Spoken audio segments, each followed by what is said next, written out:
Hello everyone. आज का हमारा टॉपिक है डिकेड काउंटर। डिकेड काउंटर वह काउंटर है जिसमें टोटल 10 स्टेट्स होती है, इसीलिए हम इसे मोड 10 काउंटर भी कहते हैं। यह 0 से लेके 9 तक काउंट करता है, इसीलिए हम इसे बीसीडी काउंटर भी कह सकते हैं, क्योंकि बीसीडी नंबर्स 0 to 9 तक होते हैं। अब हम यह देखते हैं कि डिकेड काउंटर बनाने के लिए हमें कितने फ्लिप फ्लॉप की आवश्यकता होगी। हम यह जानते हैं कि यदि हम n फ्लिप फ्लॉप का यूज़ करके काउंटर बनाते हैं तो वह काउंटर मैक्सिमम 2 की पावर n स्टेट्स शो कर सकता है।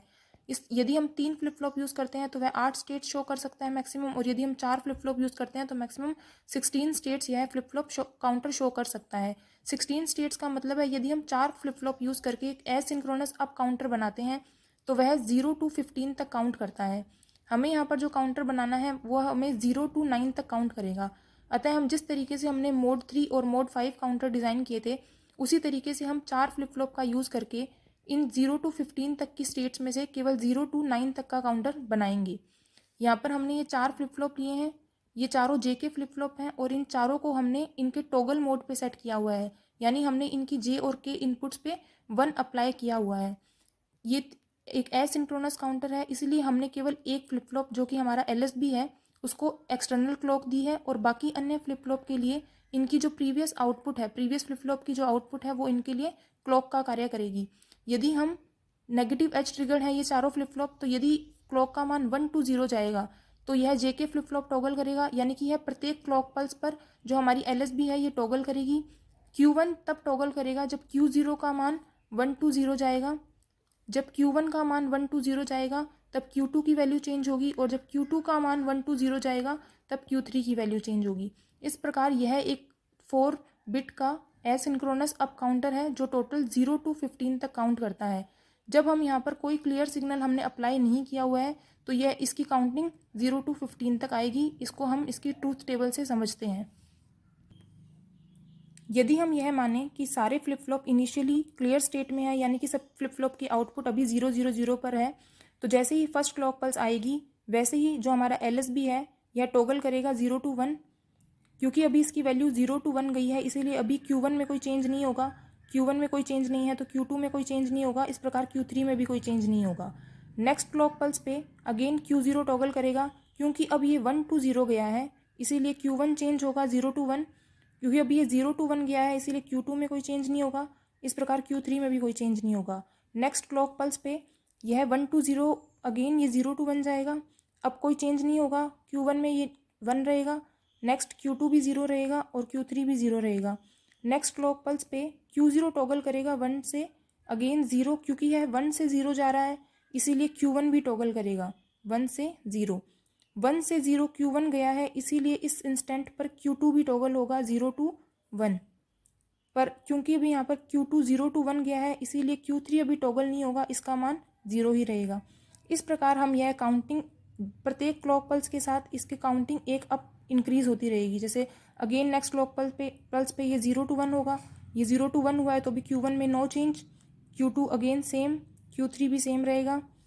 नेक्स्ट क्लॉक पल्स पे 1 से 0, क्योंकि ये 1 से 0 गया है इसीलिए 0 to 1, यहाँ पर नो चेंज 1 0।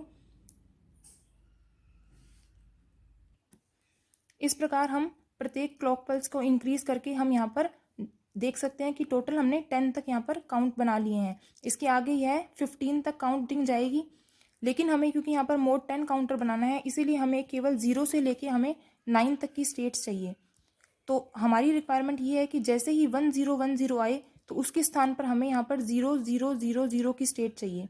इसके लिए अगेन जैसे हमने मोड 3 और मोड 5 काउंटर में यूज़ किया था, हम क्लियर सिग्नल का यूज़ करेंगे। क्लियर यहाँ पर भी एक्टिव लो है इसलिए हम यहाँ पर एक नैंड गेट का यूज़ करेंगे, और नैंड गेट की आउटपुट को हम हमारे फ्लिप फ्लॉप के क्लियर सिग्नल से जोड़ेंगे। क्योंकि यहाँ पर ऑलरेडी Q2 का मान भी 0 है और Q0 का मान भी 0 है, इसलिए हम केवल Q1 को और Q3 को ही क्लियर सिग्नल से जोड़ सकते हैं। आप चाहें तो चारों को भी आप क्लियर सिग्नल से जोड़ सकते हैं, क्योंकि उनकी आउटपुट ऑलरेडी 0 ही है। तो हम यहाँ पर हम सब फ्लिप फ्लॉप की क्लियर सिग्नल को नैंड गेट की आउटपुट से कनेक्ट कर देते हैं। जैसे ही नैंड गेट की आउटपुट 0 आएगी, इन क्लियर सिग्नल की वजह से हमारा फ्लिप फ्लॉप चारों फ्लिप फ्लॉप 0 पे सेट हो जाएंगे, और 9 के बाद नेक्स्ट जो हमारी स्टेट आएगी वो आ जाएगी 0 0 0 0। इसके लिए इसकी इनपुट पे हम वो इनपुट्स लगाएंगे जिनकी वैल्यू इस इंस्टेंट पर 1 है।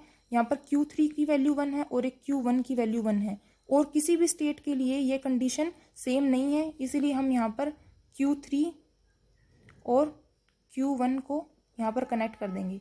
हम इसको इस तरीके से कनेक्ट कर सकते हैं, नैंड गेट की दोनों इनपुट Q3 और अब एक ये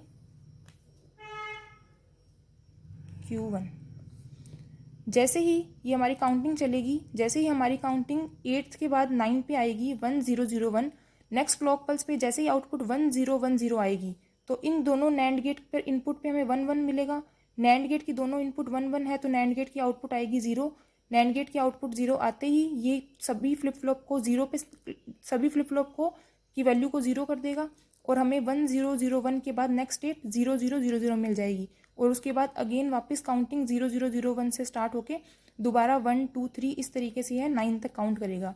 इस प्रकार हमने एक मोड 16 काउंटर को हमने 0 to 9 काउंट करके मोड 10 काउंटर में कन्वर्ट कर दिया, जिसे हम डिकेड काउंटर बोलते हैं।